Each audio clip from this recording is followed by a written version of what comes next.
TK ലേണിംഗ്സിന്റെ SCRT സീരീസിലേക്ക് സ്വാഗതം.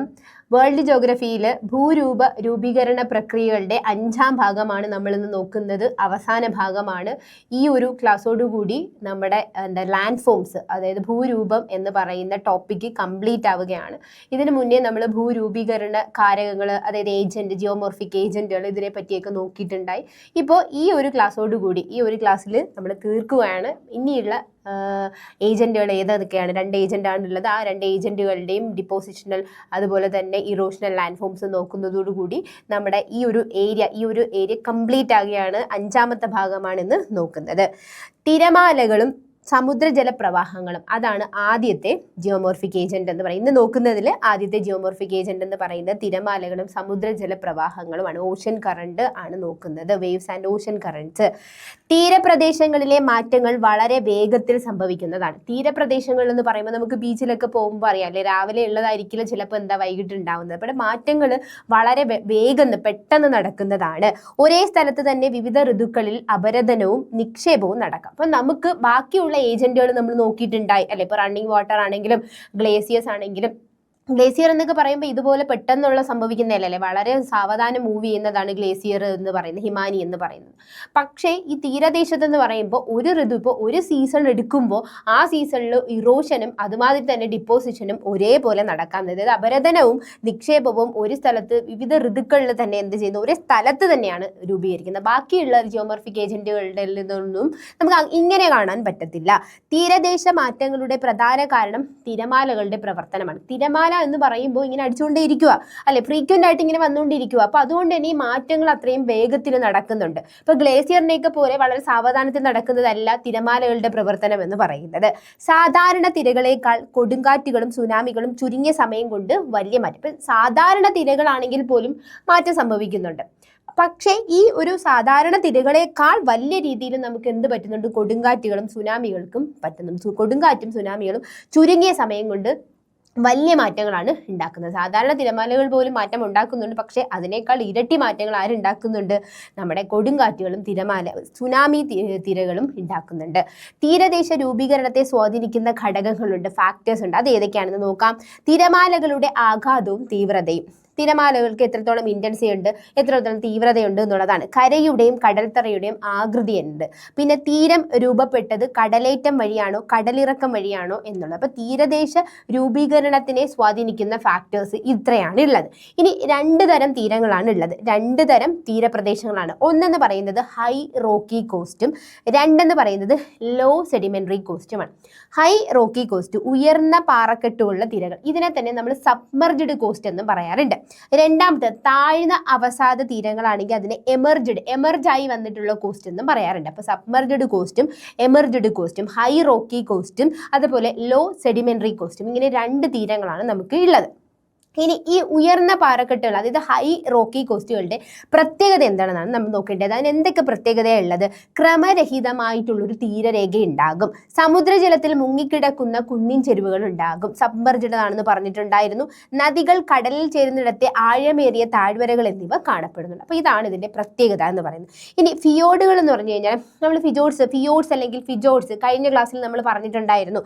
ഹിമാനീയ താഴ്വരകൾ കടൽ വെള്ളം കയറി രൂപപ്പെടുന്ന ഉൾവലിഞ്ഞ തീരരേഖ, അത് അവിടുത്തെ ആ ഏരിയയിലുള്ളതാണ്. ഈ ഫിജോർഡ്സ് എന്ന് പറയുന്നത് ശരിക്കും നമ്മുടെ ഏതിൽ വരുന്നില്ല, ഏത് ജിയോമോർഫിക് ഏജന്റില്ല, ഗ്ലേസിയേഴ്സിലാണ് വരുന്നത്. ഇനി ഇതിൽ തന്നെ അപരദന ഭൂരൂപങ്ങൾ, അതായത് ഇത്തരം തീരങ്ങളിൽ നിക്ഷേപത്തെക്കാൾ അപരദനത്തിലാണ്. ഇപ്പൊ സബ്മർജ്ഡ് ആയിട്ടില്ല, അതായത് ഹൈ റോക്കി കോസ്റ്റിലുള്ളതാണെങ്കിൽ അവിടെ ഏറ്റവും കൂടുതൽ നടക്കുന്നത് നിക്ഷേപമല്ല, ഡിപ്പോസിഷൻ അല്ല, അവിടെ എന്താ നടക്കുന്നത്? അപരദനമായിരിക്കും, ഇറോഷൻ ആയിരിക്കും കൂടുതൽ നടക്കുന്നത്. അതാണ് ഹൈ റോക്കി കോസ്റ്റിൽ. അത് നമ്മൾ ഇത്രയും നോക്കി. ഇനി ഇവിടെയുള്ളതെന്ന് വെച്ചാൽ സീ ക്ലിപ്സുകൾ ഉണ്ടാവും. അതായത് ഈ ഒരു നമ്മുടെ അപരദന ഭൂരൂപങ്ങൾ നോക്കുമ്പോൾ, അതായത് ഹൈ റോക്കി കോസ്റ്റിൽ നോക്കുമ്പോൾ നമുക്ക് ആദ്യം പറ്റുന്ന സീ ക്ലിപ്സ് കാണാറുണ്ട്. ഇപ്പോൾ തിരുവനന്തപുരം ജില്ലക്കാരൊക്കെ ആണെങ്കിലും നമുക്ക് സീ ക്ലിഫുകളൊക്കെ നമ്മൾ കണ്ടിട്ടുള്ളതായിരിക്കുമല്ലോ. പിന്നെ ഈ വർക്കലയിലൊക്കെ സീ ക്ലിഫുകൾ, അതായത് ചെങ്കുത്തായിട്ടുള്ള ഒരു മല, അതായത് നമ്മുടെ തീരപ്രദേശത്തോട് അടുത്ത് ചെങ്കുത്തായി നിൽക്കുന്ന മലകളെയാണ് ക്ലിഫുകൾ എന്ന് പറയുന്നത്. ക്ലിഫ് കാണാൻ പോകുന്നതൊക്കെ നമ്മൾ പറയാറുണ്ട്. അതുപോലെയുള്ളതാണ് വേവ് കട്ട് പ്ലാറ്റ്ഫോമും വേവ് കട്ട് ടെറസും. എന്താണ് നമുക്ക് നോക്കാം. സീ ക്ലിഫുകൾ എന്ന് പറഞ്ഞാൽ തിരമാലകളുടെ ആഘാതത്താൽ രൂപപ്പെടുന്ന കുത്തനെയുള്ള തൂക്കുപാറക്കെട്ടുകളാണ്. കുത്തനെയുള്ള തൂക്കുപാറക്കെട്ടുകൾ. ഇനി തിരാകൃത ശിലാപ്രതലം എന്താണ് വേവ് കട്ട് പ്ലാറ്റ്ഫോം എന്ന് പറയുന്നത്? വേവ് വന്ന് കട്ട് ചെയ്തുണ്ടാക്കിയ പ്ലാറ്റ്ഫോം, അങ്ങനെ വേണമെങ്കിൽ നമുക്ക് ആ വാക്ക് തന്നെ കിട്ടും. ക്ലിഫുകൾ അപരദനം ചെയ്യപ്പെടും. അപ്പൊ ഇങ്ങനെ ചെങ്കുത്തായി നിൽക്കുന്ന കുത്തനെയുള്ള തൂക്കുപാറക്കെട്ടുകളുണ്ട്. അവിടേക്ക് വീണ്ടും തിരകൾ അടിക്കുവാണ്. ഈ തിരകൾ അടിച്ചു കഴിയുമ്പോൾ എന്താ സംഭവിക്കുന്നത്? ക്ലിഫുകൾ അപരദനം സംഭവിക്കും. ഈ പ്രദേശത്ത് എന്ന് പറയുമ്പോൾ നമ്മൾ പറഞ്ഞു ഡിപ്പോസിഷനെയും കാട്ടിയും ഇറോഷനാണ് കൂടുതൽ നടക്കുന്നത്. അപ്പോൾ അവിടെ എന്ത് ചെയ്യും? അപരദനം ചെയ്യപ്പെട്ട് പിന്നോട്ട് നീങ്ങും. ഈ പിന്നോട്ട് നീങ്ങുമ്പോൾ അവയുടെ മുന്നിലായി അവശേഷിക്കുന്ന ഒരു പരന്ന പാറത്തറയുണ്ടാവും. അതാണ് വേവ് കട്ട് പ്ലാറ്റ്ഫോം എന്ന് പറയുന്നത്. എങ്കിൽ എന്താണ് വേവ് കട്ട് ടെറസ്, തിരാകൃത തിട്ട എന്ന് പറയുന്നത്? ക്ലിഫുകളിൽ നിന്ന് അടർന്നു വീഴുന്ന അവസാദങ്ങൾ അടിഞ്ഞുകൂടി കാലക്രമേണ അവിടെ ഒരു തട്ടായിട്ട് മാറും. ക്ലിഫുകളിൽ നിന്ന് കാലക്രമേണ ഇടിഞ്ഞിടിഞ്ഞിടിഞ്ഞ് വീണ് അവിടെ ഒരു ടെറസ് മതി, ഒരു തിട്ടയായിട്ട് മാറും. അതാണ് തിരാകൃത തിട്ട എന്ന് പറയുന്നത്. ഇനി ഇതിൽ തന്നെ ലോ സെഡിമെന്ററി കോസ്റ്റ്, അതിന്റെ പ്രത്യേകത നമുക്ക് നോക്കാം. അതായത് നിരപ്പായ തീരരേഖ, നേരിയ ചരിവ് ഉണ്ടാവുള്ളൂ, ചതുപ്പുകൾ ഉണ്ടാകും, വെള്ളക്കെട്ടുകൾ എന്നിവിടെ പ്രകടമാണ്. ഇതിന്റെ നിക്ഷേപത്തിന്റെ പ്രാധാന്യം എന്താണെന്ന് നോക്കാം. ഇവിടെ തിരമാലകൾ അടിത്തട്ടിലെ അവസാദങ്ങളെ കടഞ്ഞ് മുകളിലേക്ക് എത്തിക്കുന്നതിനാൽ മണൽ തിട്ടകളും ബാരിയർ ബാറുകളും ധാരാളമായി കാണും. അപ്പൊ ഇവിടെ ഡിപ്പോസിഷൻ നന്നായിട്ട് കിടക്കുന്നുണ്ട്. മറ്റൊരു ഇറോഷൻ ആണെങ്കിൽ ഇവിടെ ഡിപ്പോസിഷൻ നന്നായി കാണപ്പെടുന്നുണ്ട്. ഇതിൽ ഡെൽറ്റാസ് രൂപീകരിക്കുന്നുണ്ട്. വലിയ നദികൾ വൻതോതിൽ അവസാദങ്ങൾ എത്തിക്കുന്നതിലെ വിശാലമായിട്ടുള്ള ഡെൽറ്റ രൂപീകരിക്കുന്നുണ്ട്. അപ്പോൾ ഡെൽറ്റ ഇഷ്ടമാതിരി മണ്ണ്, സെഡിമെന്ററി റോക്സ് ഒക്കെ വലിയ നദികൾ കൊണ്ടുവരും. സെഡിമെന്ററി റോക്സ് അല്ല, സെഡിമെന്റ്സ് ആര് കൊണ്ടുവരുന്നുണ്ട്? ഈ വലിയ നദികൾ ഇഷ്ടമാതിരി കൊണ്ടുവരുന്നത് കൊണ്ട് തന്നെ ഇവിടെ എമർജ്ഡ് ആയിട്ടുള്ള കോസ്റ്റ് ആണ് രൂപീകരിക്കുന്നത്. നമ്മൾ തുടക്കത്തിലേ പറഞ്ഞു ലോ സെഡിമെന്ററി കോസ്റ്റിനെ എമർജ്ഡ് ആയിട്ടുള്ള കോസ്റ്റ് എന്ന് പറയാറുണ്ട്. ഇനി ഇതിൽ നോക്കൂ, ശിലാവസ്തുക്കളുടെ ലഭ്യത കുറയുകയോ കൊടുങ്കാറ്റ്, സുനാമി എന്നിവ ഉണ്ടാകുകയോ ചെയ്താൽ ഇത്തരം തീരങ്ങളിൽ വേഗത്തിൽ മാറ്റങ്ങൾ സംഭവിക്കുന്നു. അപ്പോൾ ഈ നമ്മുടെ കൊടുങ്കാറ്റ്, സുനാമി എന്നിവയ്ക്ക് എന്ത് സംഭവിക്കുന്നുണ്ട്? മാറ്റങ്ങൾ നന്നായിട്ട് ഇവിടെ സംഭവിപ്പിക്കുന്നുണ്ട്. ശിലാവസ്തുക്കളുടെ ലഭ്യത കുറയുകയോ കൊടുങ്കാറ്റ്, സുനാമി എന്നിവ ഉണ്ടാവുകയോ ചെയ്താൽ ഇത്തരം തീരദേശ മാറ്റങ്ങൾ വളരെയധികം വേഗത്തിൽ നടക്കുന്നുണ്ട്. ഇന്ത്യയുടെ തീരദേശങ്ങളെ അവയുടെ ഭൗമശാസ്ത്രപരമായ സവിശേഷതയുടെ അടിസ്ഥാനത്തിൽ രണ്ടായിട്ട് തരംതിരിക്കാം. അപ്പോൾ ഇന്ത്യയുടെ തീരദേശം എടുക്കുമ്പോൾ നമുക്ക് ജോഗ്രഫിക്കൽ ഫീച്ചേഴ്സ് അനുസരിച്ച് നമുക്ക് പടിഞ്ഞാറൻ തീരം പ്രധാനമായി പിൻവാങ്ങൽ പ്രക്രിയ, സമ്മർജായിട്ട് രൂപപ്പെട്ടിട്ടുള്ള പാറക്കെട്ടുകൾ നിറഞ്ഞ തീരമാണ് ഏതെന്ന് പറയുന്നത്? പടിഞ്ഞാറൻ തീരം എന്ന് പറയുന്നത്. ഇനി തിരമാലകളുടെ ശക്തമായ ആഘാതം മൂലം ഇവിടെ അപരദന ഭൂരൂപങ്ങളാണ് കൂടുതലായി സബ്മർജായി പോയതുകൊണ്ട് തന്നെ ഈ തിരമാലകൾ വന്ന് ഇറോഡ് ചെയ്യുവാണ്. അപ്പോൾ ഇറോഷണൽ ലാൻഡ് ഫോംസ് ആണ് ഇവിടെ വരുന്നത്, നമ്മുടെ പടിഞ്ഞാറൻ തീരത്ത് വരുന്നത്. അപ്പോൾ ഇന്ത്യയുടെ അതായത് നമ്മുടെ ജോഗ്രഫിക്കൽ ഫീച്ചേഴ്സ് അനുസരിച്ച് ഇന്ത്യയെ നമുക്ക് പടിഞ്ഞാറൻ തീരമെന്നും കിഴക്കൻ തീരമെന്നും നമുക്ക് തരംതിരിക്കാം. അപ്പം നേരെ മറിച്ച് ഇന്ത്യയുടെ കിഴക്കൻ തീരം, അതായത് പൂർവ്വ തീരം എന്ന് പറയുന്നത് താഴ്ന്ന അവസാദ തീരങ്ങൾ, വലിയ റിവേഴ്സ് ആണ് വരുന്നത് അല്ലേ. നമുക്ക് ഹിമാലയൻ റിവേഴ്സ് ആണെങ്കിലും പെൻസുലാർ റിവേഴ്സ് ആണെങ്കിലും ഏറ്റവും കൂടുതൽ ചെന്ന് ചേരുന്നത് ബേ ഓഫ് ബംഗാളിലാണ്. അപ്പോൾ ആ ഒരു ഏരിയയിൽ എന്താണ് ഡെൽറ്റാസ് ഒക്കെ രൂപീകരിക്കുകയും ഇഷ്ടമാതിരി അവസാദ തീരം എന്നാണ് നമുക്ക് പറയാൻ. Sedimentary low sedimentary coast. നദികൾ കൊണ്ടുവരുന്ന എക്കൽ നിക്ഷേപങ്ങളും സമുദ്രത്തിന്റെ നിക്ഷേപ പ്രക്രിയകളും കാരണം ഇവിടെ വിസ്തൃതമായ ഡെൽറ്റകളും മണൽ തിട്ടകളും ലഗൂണുകൾ പോലുള്ള നിക്ഷേപ ഭൂരൂപങ്ങൾ, ഡിപ്പോസിഷൻ ലാൻഡ് ഫോംസ് ആണ് ഇവിടെ കൂടുതലായി കാണും. അപ്പോൾ നമ്മൾ ശ്രദ്ധിക്കുക, പടിഞ്ഞാറൻ തീരത്താണെങ്കിൽ ഇറോഷണൽ ലാൻഡ് ഫോംസും പിന്നെ കിഴക്കൻ തീരമാണെങ്കിൽ, നമ്മുടെ പൂർവ്വ തീരമാണെങ്കിൽ അവിടെ എന്താണ് ഡിപ്പോസിഷൻ ലാൻഡ് ഫോംസും ആയിരിക്കും കൂടുതലായിട്ട് ഉണ്ടാവും. താഴ്ന്ന ഭൂപ്രകൃതി ആയതിനാൽ കിഴക്കൻ തീരത്ത് നദികൾ കടലിലേക്ക് ചേരുന്നിടത്ത് ഡെൽറ്റകൾ നിർമ്മിക്കാൻ കൂടുതൽ അനുകൂലമായ സാഹചര്യങ്ങളാണ് ഉള്ളത്. അതായത് നല്ല സാഹചര്യമുണ്ട് അല്ലെ. താഴ്ന്ന പ്രദേശം ആയതുകൊണ്ട് തന്നെ ഡെൽറ്റാസ് വന്ന് അടിഞ്ഞ് അവിടെ ഒരു അനുകൂല ഡെൽറ്റകൾക്ക് നിർമ്മിക്കാനായിട്ടുള്ളൊരു അനുകൂല സാഹചര്യമുണ്ട്. അപ്പോൾ ഇതിലൊക്കെ തന്നെ നമുക്ക് അപരദന ഭൂരൂപം, അതായത് നമ്മുടെ ഇറോഷണൽ ലാൻഡ് ഫോംസ് ഏതെന്ന് നോക്കാം. അപരദന ഭൂരൂപത്തിൽ ആദ്യം നമ്മൾ നോക്കുന്നത് സീ ക്ലിഫുകളാണ്. കടൽ തീരത്ത് കാണപ്പെടുന്ന ചെങ്കുത്തായ പാറക്കെട്ടുകളാണ്.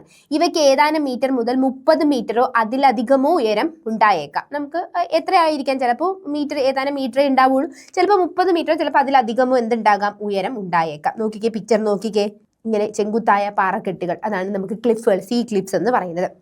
അടുത്തതാണ് വേവ് കട്ട് ടെറസസ്. ക്ലിഫുകളുടെ അടിവാരത്ത് തിരമാലകളുടെ ശരാശരി തിരമാലകളുടെ ശരാശരി ഉയരത്തേക്കാൾ മുകളിലായി കാണപ്പെടുന്ന നിരപ്പായ ശിലാതലങ്ങളാണ് തിരാകൃത തട്ടുകൾ എന്ന് വിളിക്കുന്നത്, വേവ് കട്ട് ടെറസസ് എന്ന് വിളിക്കുന്നത്. ക്ലിഫുകളിൽ നിന്ന് അടർന്നു വീണ ശിലാദ്രവങ്ങൾ ഇവിടെ കാണപ്പെടാറുണ്ട്, അതാണ് തിരാകൃത തട്ടുകൾ. നോക്കിക്കേ, വേവ് കട്ട് പ്ലാറ്റ്ഫോം, അതായത് ഈ തിരമാലയും കാട്ടി കുറച്ചും കൂടെ ഹൈറ്റ് കൂടിയതായിരിക്കും. എന്നാൽ ഈ ക്ലിഫിൽ നിന്നും കുറേ നാൾ ഈ ഒരു തിര വന്ന് അടിച്ചടിച്ചുണ്ടാകുന്ന ഒരു പ്ലാറ്റ്ഫോം പോലെ ഉണ്ടാകുന്നതാണ് ഏതെന്ന് പറയുന്നത്, ഒരു പ്ലാറ്റ്ഫോം പോലെ ഉണ്ടാകുന്നതാണ് വേവ് കട്ട് പ്ലാറ്റ്ഫോം എന്ന് പറയുന്നത്.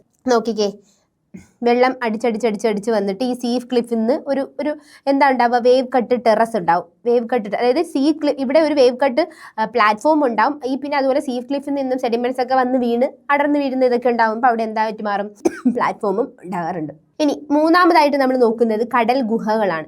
തിരമാലകൾ ക്ലിഫുകളുടെ ചുവട് ഭാഗത്ത് നിരന്തരം ആഞ്ഞടിക്കുന്നത് മൂലം പാറകളിൽ വിള്ളലുകൾ ഉണ്ടാവുകയും അവ ക്രമേണ വിസ്തൃതമായ ഗുഹകളായിട്ട് മാറുകയും ചെയ്യുന്നത്. അപ്പം ഈ നിരന്തരം ഇങ്ങനെ അടിക്കുമ്പോൾ ഈ പാറയിൽ എന്ത് ചെയ്യുന്നുണ്ട്, അപരദനം മൂലം എന്തായിട്ട് മാറുന്നുണ്ട്, കടൽ ഗുഹകൾ, സീ കേവ്സ് ആയിട്ട് മാറുന്നുണ്ട്.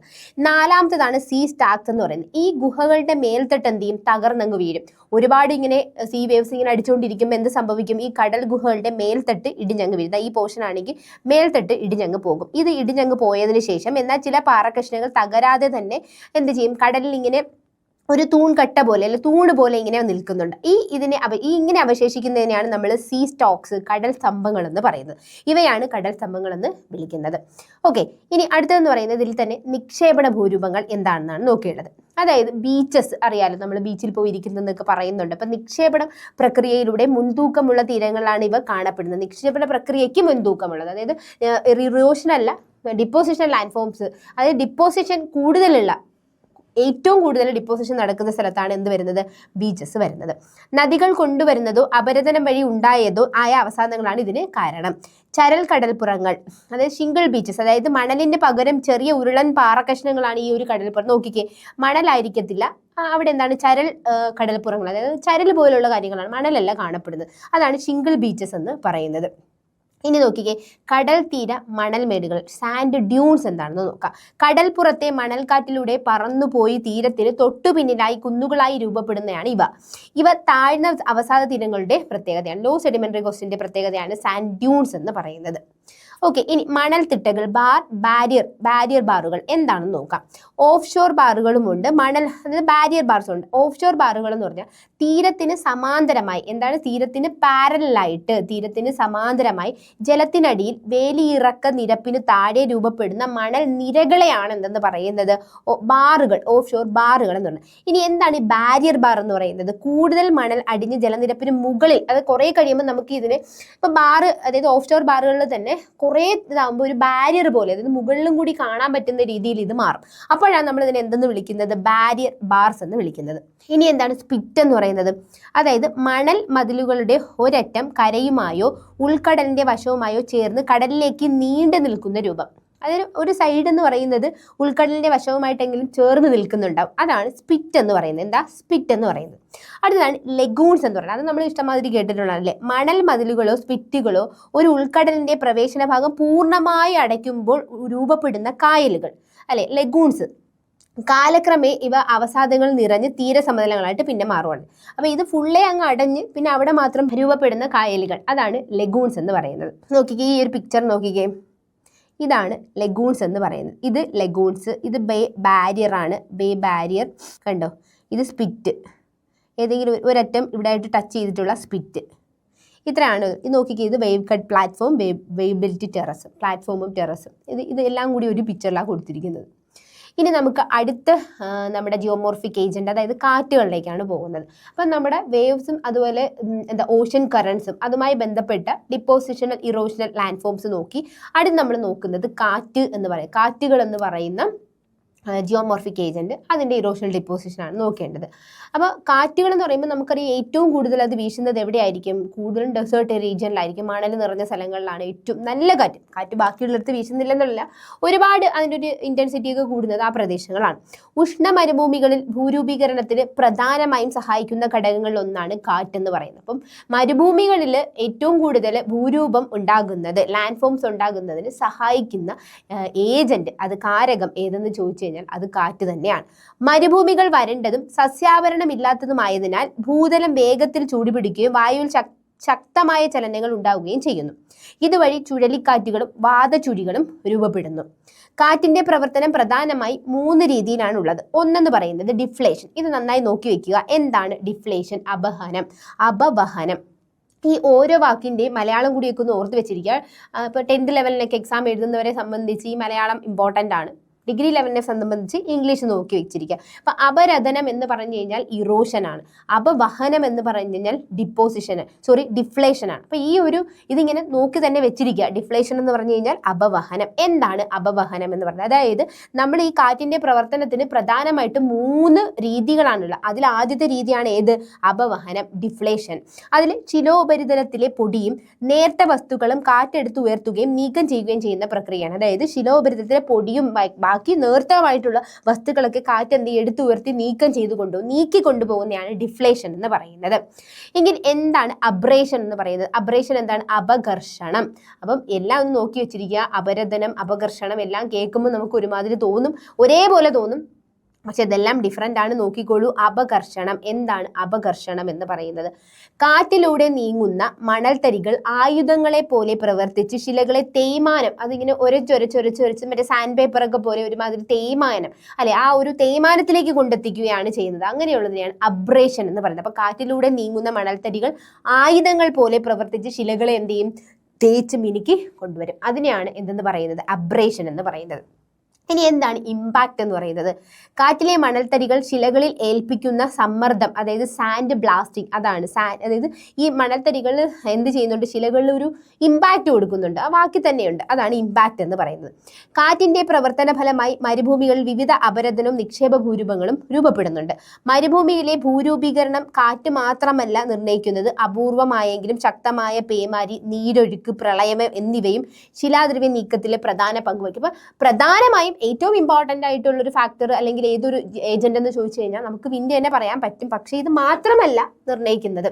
അതായത് ഭൂരൂപീകരണത്തിന് ഹെൽപ്പ് ചെയ്യുന്ന ഏജന്റ് ഇതാണ്. പക്ഷേ ഇത് മാത്രമല്ല, ഇതിൽ അപൂർവമായെങ്കിലും, സാധാരണ എന്ന് പറയുന്നില്ല, അപൂർവമായെങ്കിലും ശക്തമായ പേമാരി, നീരൊഴുക്ക്, പ്രളയം ഒക്കെ ഇതിനെ ബാധിക്കുന്നുണ്ട്. നോക്കാം. ഇതിൽ അപരദന ഭൂരൂപങ്ങളാണ് നമ്മൾ നോക്കാൻ പോകുന്നത്. ആദ്യം നോക്കുന്നത് പെഡിമെന്റ്, അതായത് പെഡിമെന്റ്സ് ആൻഡ് പെഡിപ്ലൈൻസ് എന്താണെന്നുള്ളത്. പെഡിമെന്റ്സ് ആൻഡ് പെഡിപ്ലൈൻസ്, അതായത് ഇഷ്ടമാതിരി എക്സാം ഇത് പെയറായിട്ട് ചോദിക്കും. കാറ്റിന്റെ പെയറായിട്ട് പെഡിമെന്റ്സ്, അതായത് പെഡിപ്ലൈൻസ് കൊടുക്കാറുണ്ട്, ചിലപ്പോൾ കേവ്സ് കൊടുക്കാറുണ്ട്. അപ്പം അങ്ങനെയൊക്കെ കുറേ ക്വസ്റ്റ്യൻ. മഷ്റൂം റോക്സ് ആണ് എനിക്ക് തോന്നുന്നത് ഏറ്റവും കൂടുതൽ ഈ വിൻഡുമായി ബന്ധപ്പെട്ട് എക്സാമുകൾ ചോദിച്ചിട്ടുള്ള ലാൻഡ് ഫോം എന്ന് പറയുന്നത്. അപ്പോൾ ആദ്യത്തെ നോക്കാം പെഡിമെന്റുകളും പെഡിപ്ലെയിനുകളും. പെഡിമെന്റുകൾ പർവ്വത അടിവാരങ്ങളിൽ കാണപ്പെടുന്ന നേരിയ ചരിവുള്ള ശിലാതലങ്ങളാണ് ഇവ. നീർച്ചാലുകളുടെ അപരദനം മൂലമാണ് ഇവ രൂപപ്പെടുന്നത്. അപ്പോൾ പർവ്വതത്തിൻ്റെ അതായത് പെടി എന്ന് പറയുമ്പോൾ തന്നെ നമ്മുടെ ഈ ഫൂട്ട് റീജിയൻ എന്നുള്ള രീതിയിൽ ഓർക്കുക. അപ്പോൾ പർവ്വതത്തിൻ്റെ അടിവാരങ്ങളിൽ കാണപ്പെടുന്ന നേരിയ ചരിവുള്ള ശിലാതലങ്ങളാണ് ഇവ.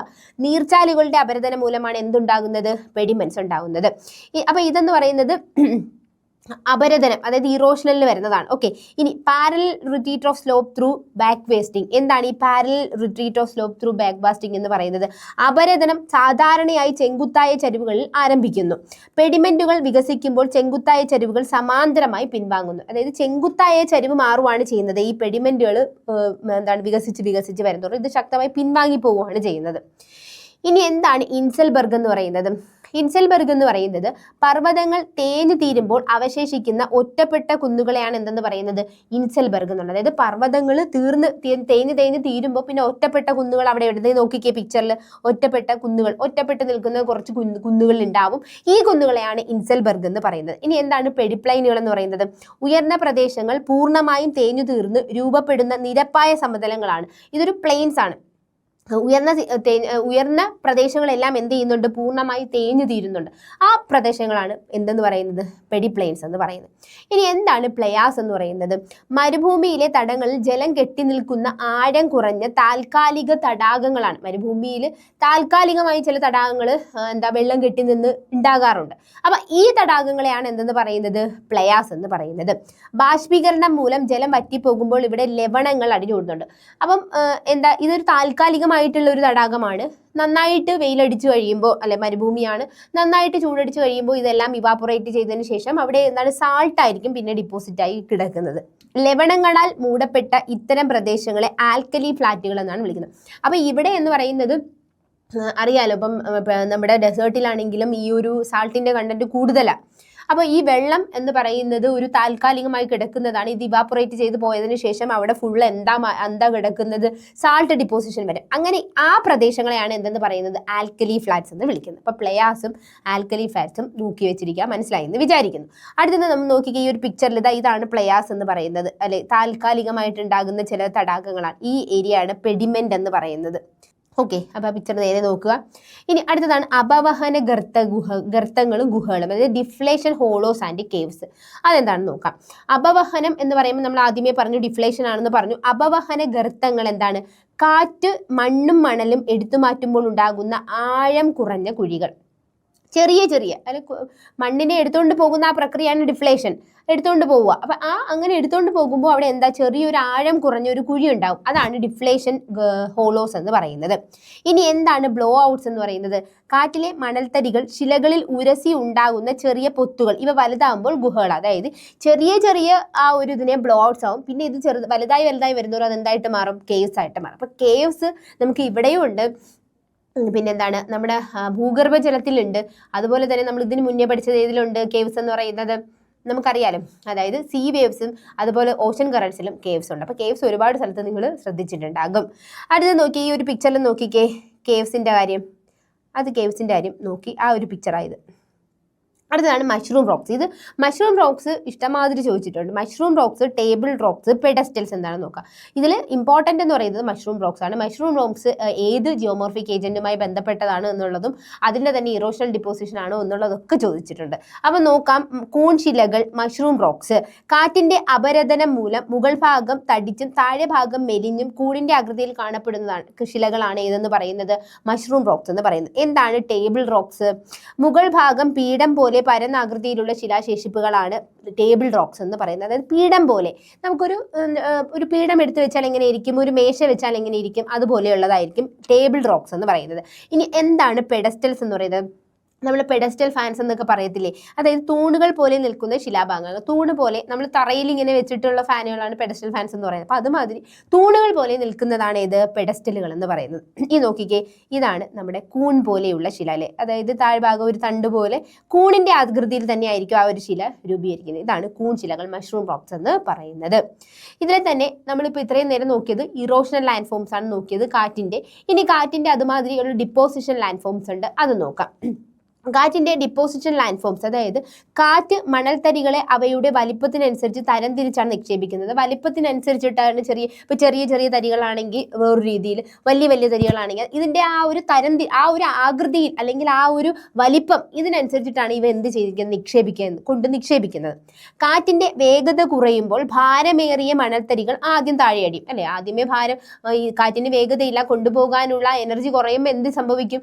അതിൽ ഭാരമേറിയത് ആദ്യം വന്ന് തറയിൽ അടിയുകയാണ് ചെയ്യുന്നത്.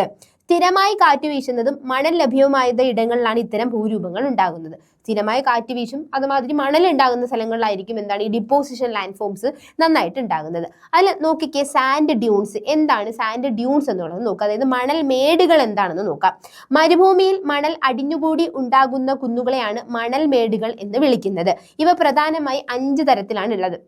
മരുഭൂമിയിൽ മണൽ അടിഞ്ഞുകൂടി ഉണ്ടാകുന്ന കുന്നുകളെയാണ് എന്തെന്ന് പറയുന്നത്?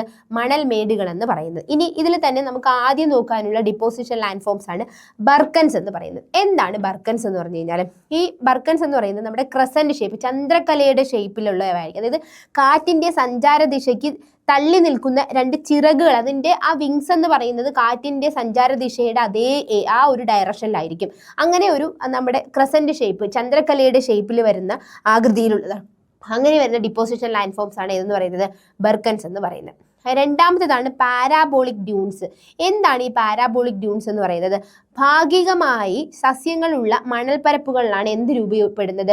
ഈ പാരാബോളിക് ഡ്യൂൺസ് രൂപപ്പെടുന്നത്. ആകൃതിയിൽ ബർക്കനുകൾക്ക് സമാനമാണ്. ആകൃതി നോക്കിക്കഴിഞ്ഞു കഴിഞ്ഞാൽ ഏതിനെ പോലെ നമുക്ക് തോന്നും? ബർക്കൻസിനെ പോലെ തോന്നും. പക്ഷേ ഒരു ഡിഫറൻസ് എന്ന് പറയുന്നത്, ചിറകുകൾ കാറ്റിൻ്റെ എന്തിലായിരിക്കും? വിപരീത ദിശയിലായിരിക്കും. അപ്പം ചിറകുകൾ കാറ്റിൻ്റെ വിപരീത വിഷയിലാണെങ്കിൽ അത് നമുക്ക് പാരാബോളിക് ഡ്യൂൺസ്, പാരാബോളിക് മണൽമേടുകളെന്നും, എന്നാൽ അത് ചിറകുകൾ, വിങ്സ് ഡയറക്ഷൻ ആ കാറ്റിന്റെ അതേ ഡയറക്ഷനിലാണെങ്കിൽ നമുക്ക് അതിനെ എന്തെന്ന് വിളിക്കാൻ പറ്റും? അതിന് നമുക്ക് ബർക്കൻസ് എന്ന് വിളിക്കാൻ പറ്റും. ബർക്കൻസ് ഷേപ്പ് അനുസരിച്ച് രണ്ടുപേരും ഒരേപോലെയാണ്, ഈ ഒരു വിങ്സിന്റെ ഡയറക്ഷനിലാണ് വ്യത്യാസം വരുന്നത്. ഇനി എന്താണ് സെയ്ഫുകൾ എന്ന് പറയുന്നത്? അതായത് ബർക്കനുകൾക്ക് സമാനമാണ്, പക്ഷേ ഇവയ്ക്ക് എന്തേ ഉള്ളൂ? ഒരു ചിറക് മാത്രമേ ഉള്ളൂ. രണ്ട് ചിറകില്ല, ഒരു ചിറക് മാത്രമേ ഉള്ളൂ. അതാണ് സെയ്ഫ്സ് എന്ന് പറയുന്നത്. കാറ്റിന്റെ ദിശയിൽ മാറ്റം ഉണ്ടാകുമ്പോഴാണ് ഇവ രൂപപ്പെടുന്നത്. ഇവയ്ക്ക് നീളവും ഉയരവും എന്തായിരിക്കും? കൂടുതലായിരിക്കും. അപ്പൊ സെയ്ഫിന് എന്താ? നീളവും ഉയരവും കൂടുതലായിരിക്കും, ഒരു ചിറക് മാത്രമേ ഉണ്ടാകുള്ളൂ. എന്ന് രണ്ട് ചിറകുള്ളവരാണ് ബർക്കൻസും പാരാബോളിക് ഡ്യൂൺസും. ഇവ തമ്മിലുള്ള വ്യത്യാസം എന്ന് പറയുന്നത് ഇവരുടെ വിങ്സിന്റെ ഡയറക്ഷനിലാണ്.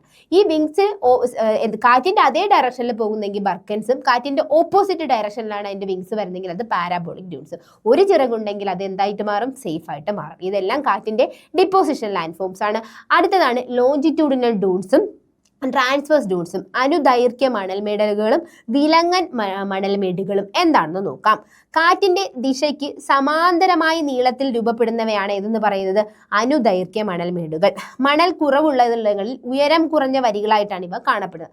മണൽ കുറവുള്ള ഏരിയ ആണെങ്കിൽ ഉയരം എന്തായിരിക്കും? കുറഞ്ഞിട്ടുള്ള വരികളായിട്ടായിരിക്കും കാണപ്പെടുന്നത്. ഇനി എന്താണ് വിലങ്ങൻ മണൽമേടുകൾ? കാറ്റിന്റെ ദിശയ്ക്ക് ലംബമായി പെർപെൻഡിക്കുലർ ആയിട്ട് രൂപപ്പെടുന്ന നീളമേറിയ മണൽമേടുകളാണ് ട്രാൻസ്വേഴ്സ് ഡ്യൂൺസ് എന്ന് പറയുന്നത്. അപ്പൊ ലോഞ്ചിറ്റ്യൂഡിനൽ ഡ്യൂൺസും ട്രാൻസ്വേഴ്സ് ഡ്യൂൺസും. ഇത് നോക്കിക്കേ, ഇതാണ് ബർക്കൻസ്. ഈ ബർക്കൻസിന് രണ്ട് വിങ്സ് ഉണ്ട്. ഈ വിങ്സ് എങ്ങനെയാണ്? കാറ്റിന്റെ അതേ ഡയറക്ഷനിലാണ്. കണ്ടോ, കാറ്റിന്റെ അതേ ഡയറക്ഷനിലാണ് വരുന്നത്.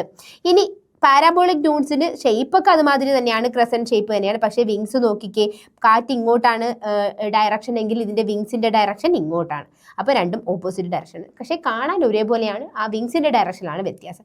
സേഫിനെന്ന് പറയുമ്പോൾ ഇവയ്ക്ക് രണ്ടിനും രണ്ട് വിങ്സ് ഉണ്ടെങ്കിൽ സേഫിന് എന്താണ്? ഒരു വിങ്സേ ഉള്ളൂ. അതാണ് അതിനുള്ളൊരു വ്യത്യാസം എന്ന് പറയുന്നത്. ഇതാ ട്രാൻസ്വേഴ്സ് ഡ്യൂൺസ്, ഇതാണ് ലോഞ്ചിറ്റ്യൂഡിനൽ ഡ്യൂൺസ് എന്ന് പറയുന്നത്. അപ്പോൾ ഇതാണ് നമ്മുടെ കാറ്റിൻ്റെ ഡിപ്പോസിഷണൽ ലാൻഡ് ഫോംസ്. അതിൻ്റെ പിക്ചേഴ്സാണ് നമ്മൾ നോക്കിയത്. നോക്കിക്കേ, ട്രാൻസ്വേഴ്സ് ഡ്യൂൺസ്, അതുപോലെ തന്നെ ലോഞ്ചിറ്റ്യൂഡിനൽ ഡ്യൂൺസ്, ബർക്കൻസ് ഉണ്ട്. നോക്കിക്കേ, ബർക്കൻസ്, പാരബോളിക് ഡ്യൂൺസും ഇതെല്ലാം കൊടുത്തിട്ടുണ്ട്. ഈ പിക്ചറിൽ നിന്ന് തന്നെ നമുക്ക് ഏകദേശം മനസ്സിലാവും ആ വിങ്സ് എങ്ങോട്ടാണ് എന്നുള്ളതൊക്കെ മനസ്സിലാകും. അപ്പം ഈ ഒരു ഭാഗം, അതായത് ഭാഗം 5 ചെയ്യാനായിട്ട്, അതായത് നമ്മൾ റെഫറൻസ് എടുത്തിരിക്കുന്നത് SCERT 11ാം ക്ലാസ്സിലെ 7ാമത്തെ ചാപ്റ്ററാണ്. 7ാമത്തെ ചാപ്റ്ററിലാണ് നന്നായിട്ട് കൊടുത്തിട്ടുണ്ട്. ഓരോ ജിയോമോർഫിക് ഏജന്റിൻ്റെയും ഡിപ്പോസിഷണൽ ഇറോഷണൽ ലാൻഡ് ഫോംസ് കൊടുത്തിട്ടുണ്ട്. അപ്പോൾ നമ്മൾ ഈ ഇത്രയും ഭാഗത്തിൽ നമ്മൾ പഠിച്ചതെന്ന് പറയുന്നത് ജിയോമോർഫിക് ഏജന്റുകളുടെ ഇറോഷണൽ ഡിപ്പോസിഷൻ ലാൻഡ് ഫോംസ് ആണ്. ആദ്യം നമ്മൾ ഏതാ നോക്കിയത്? റണ്ണിങ് വാട്ടർ നോക്കി, അതിൻ്റെ തന്നെ ഇറോഷണൽ ഡിപ്പോസിഷൻ നോക്കി. സെക്കൻഡ് വൺ നമ്മൾ ഏത് നോക്കി? സെക്കൻഡ് വൺ നമ്മൾ ഗ്ലേസിയേഴ്സ് നോക്കി, അണ്ടർഗ്രൗണ്ട് വാട്ടർ നോക്കി, അണ്ടർഗ്രൗണ്ട് വാട്ടർ അതായത് ഭൂഗർഭ ജലം നോക്കിയിട്ടുണ്ടായിരുന്നു നമ്മൾ. അടുത്തത് നമ്മൾ സീ വേവ്സ്, ഓഷൻ കറൻസ് നോക്കിയിട്ടുണ്ടായിരുന്നു, വിൻഡ് നോക്കിയിട്ടുണ്ടായിരുന്നു. അപ്പോൾ ഇതെല്ലാം ഗ്ലേസിയേഴ്സ് ആണെങ്കിലും അണ്ടർഗ്രൗണ്ട് വാട്ടർ ആണെങ്കിലും റണ്ണിങ് വാട്ടർ ആണെങ്കിലും എല്ലാം വളരെ ഇമ്പോർട്ടൻ്റ് ആയിട്ടുള്ള ഏജൻറ്റുകളാണ്. ഇതിൽ ഏറ്റവും നമ്മൾ ശ്രദ്ധിക്കേണ്ടത് ഡിപ്പോസിഷണൽ, അതുപോലെ ഇറോഷണൽ ആൻഡ് അപരദന നിക്ഷേപ ഭൂരൂപങ്ങൾ ഏതൊക്കെയാണ്, അതെല്ലാം ഏത് ഏജൻറ്റിൻ്റെ അണ്ടറിലാണ് വരുന്നത് എന്നുള്ളത്. അങ്ങനെ തന്നെയാണ് ക്വസ്റ്റ്യൻ ചോദിക്കുന്നത്. സ്റ്റേറ്റ്മെൻ്റ് ആയിട്ടും ഈ ഒരു ഏരിയയിൽ നിന്ന് ക്വസ്റ്റ്യൻസ് വന്നിട്ടുണ്ട്. അപ്പോൾ ഈ ഒരു ഭാഗം, ഇത്രയും ഭാഗവും വളരെ ശ്രദ്ധിച്ച് പഠിക്കുക. അപ്പോൾ ഈ ഒരു ചാപ്റ്റേഴ്സ് റെഫറൻസിൽ നമ്മൾ കൊടുത്തിട്ടുള്ള ചാപ്റ്റേഴ്സുകളെല്ലാം നിങ്ങൾ ഒന്നുകൂടി വായിക്കുക. അപ്പോൾ ഞാൻ പറയാത്ത ഏതെങ്കിലും പോയിന്റ്സ് ഒക്കെ ഉണ്ടെങ്കിൽ അതും കൂടി നോട്ട് വെച്ചിരിക്കുക. എക്സാമിന് ഇത് ചോദിക്കുന്ന ഡിഗ്രി ലെവൽ എന്നല്ല 10th ലെവൽ എന്നല്ല, എല്ലാ എക്സാമിനും ഇത് ചോദിക്കുന്നുണ്ട്. അപ്പോൾ നന്നായിട്ട് അത് നോക്കി വെച്ചിരിക്കുക. ഇനി അടുത്തൊരു ക്ലാസ്സിൽ അടുത്തൊരു ടോപ്പിക്കുമായിട്ട്, വേൾഡ് ജോഗ്രഫിയിലെ അടുത്ത സിലബസിലെ അടുത്ത ടോപ്പിക്കുമായിട്ട് നമുക്ക് വീണ്ടും കാണാം. നന്ദി.